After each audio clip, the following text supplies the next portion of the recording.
What's up mga ka-magic and welcome back to my YouTube channel. So kung bago pa lamang sa aking video mga ka-magic, just press the notification bell para updated kayo sa akong mga magic tricks tutorial mga ka-magic. So mga ka-magic, may isang deck of card ako dito mga ka-magic. Pagkatapos, i-shuffle natin.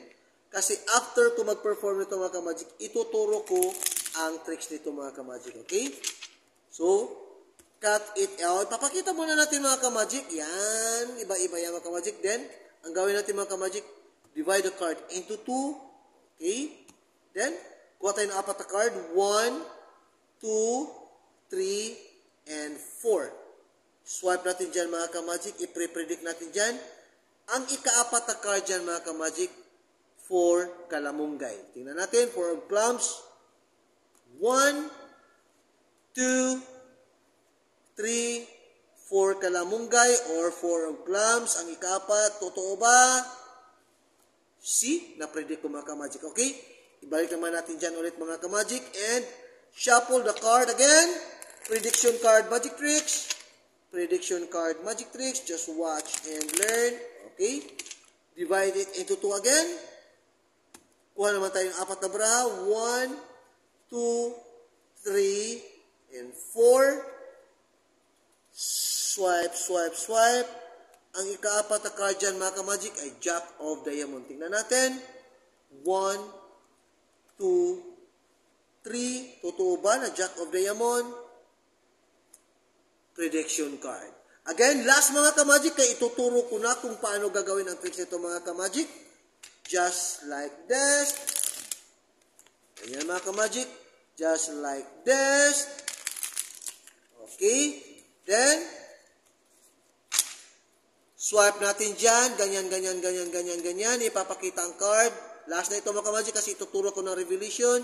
And divide it into 2. Kuha tayo ng apat. 1, 2, 3, 4. And swipe. Ang ikaapat na card dyan is 10 of kalamunggay or 10 of clubs mga ka-magic. 1, 2, 3, 4. Prediction card. So, i-reveal natin mga ka-magic kung paano ginawa ang tricks nito mga ka-magic. Just like this. Very easy, very simple.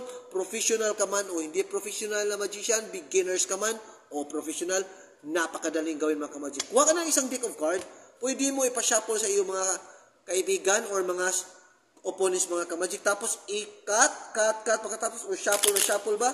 After that mga ka-magic, ang next step mo gawin mga ka-magic is ganito mga ka-magic. I-open mo ang deck, tapos ipapakita sa kanila, sasabihin mo na iba't ibang card talaga lahat dyan mga ka-magic. Pero, ang gawin mo mga ka-magic, the last 4 of cards mga ka-magic, yan. 1, 2, 3, ito ang pang-apat mga ka-magic, ito ang prediction card mo mga ka-magic. Yan ang pinakaunang gawin mo mga ka-magic. Pero, papretend ka muna mga ka-magic na hindi mo yan titingnan pag hanggang makuha mo yung pang-apat na card, 1, 2, 3, 4, ito ang prediction card mo, si King of Kalamunggay. So, ganun na mga ka-magic. Then, para hindi masyadong halata mga ka-magic, i-shuffle mo. Tapos, dapat hindi yung matatamaan ng King of Kalamunggay. Yan, dapat maiwan yung si King of Kalamunggay dyan. Dapat makapal pa na konti. Ganun. Tapos, ganyan. And, ilagay ang card. Divide it into 2. Pag divide it into 2, dapat mong tandaan kung saan si King of Kalamunggay, King of Clubs is nandyan. So, kukuha ka ng apat na card dito. But the next step mo gawin mga ka-magic, kukuha ka ng apat na card, tingnan mo ang card pinakauna mga ka-magic. Ito naman ang prediction card mo sa susunod. So, Queen of Spades, 1, 2, 3, 4. I-swipe mo dyan, kasi si King of Clubs ang prediction mo dyan. I-swipe mo, sasabihin mo, King of Kalamunggay or King of Clubs ang pang-apat. 1, 2, 3, 4. Yan. And, so, yun lang mga ka-magic ang prediction card. And the next step mga ka-magic, ang prediction card na naman natin is ang Queen of Spades. So, yan naman ulit.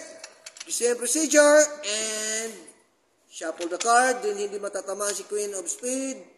Ganyan naman ulit. Okay.